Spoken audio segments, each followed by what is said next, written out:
చాలా మంది వేరే వేరే విధంగా పవన్ కళ్యాణ్ గారి గురించి మాట్లాడుతుంటారు. ఈ రోజు మతాల ప్రస్తావనల విషయంలో పవన్ కళ్యాణ్ గారు అన్ని మతాలను సమానంగా గౌరవిస్తారు. దీంట్లో ఎటువంటి సందేహం లేదు. అంటే ఇప్పుడు రాజకీయంగా ఆయన అధికారంలోకి వచ్చినప్పటి నుంచి కూడా సనాతన ధర్మం మీద ఆయన విపరీతంగా పోరాడుతున్నారు.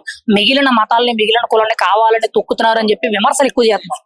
అది ఎంతవరకు వాస్తవం? ఒక మైనారిటీ సామాజిక వర్గానికి చెందిన నేతగా మీరేం చెప్తారు దాని మీద? నేను దాని గురించే చెప్తున్నాను. పవన్ కళ్యాణ్ గారు ఎక్కడ కూడా వేరే మతం గురించి చిన్నబుచ్చి లేకపోతే వారి గురించి తప్పుగా మాట్లాడడం జరిగిన దాఖలాలు ఒక్కరు కూడా ఎవరు చూపించలేరు. వారు నా మతాన్ని ఆచరిస్తూ పరమతాలను గౌరవించాలనే ఒక సిద్ధాంతంతో నడుస్తున్న వ్యక్తి. అందులో భాగంగా వాస్తవ రూపంలో కొన్ని పరిస్థితులు చూస్తుంటే మతాలను టార్గెట్ చేసుకుంటూ కొన్ని విషయాల్లో సనాతన ధర్మం విషయంలో కూడా అలాంటి పరిస్థితులు కొన్ని జరుగుతున్నాయి. వాటి మీద పవన్ కళ్యాణ్ గారు స్పందిస్తున్నారు.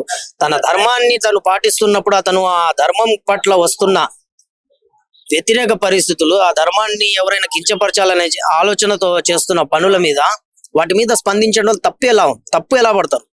నేను ఒక ముస్లింగా, ఈ దేశ పౌరుడిగా, ఒక భారతీయుడిగా నేనైతే పవన్ కళ్యాణ్ గారి మాటలను నేను సమర్థిస్తున్నాను.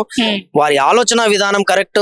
అర్థం చేసుకునే వాళ్ళు ఒక రకమైన విధానానికి అలవాటు పడ్డారు. ఆ అలవాటు పడి పాత సాంప్రదాయాల ప్రకారంగా నన్ను పొగిడితే గొప్పోడు, ఎదుటోడికి తిడితే అనే సాంప్రదాయం అలవాటు అయిపోయింది. దానిలో భాగంగానే చాలా మంది విమర్శలు చేస్తున్నారు. కానీ వాస్తవంలో చెప్పాలంటే పవన్ కళ్యాణ్ గారు ఈ రోజు మతపరంగా సనాతన ధర్మం విషయంలో మాట్లాడుతున్న ప్రతి అంశానికి నేను సమర్థిస్తున్నాను ఒక ముస్లింగా.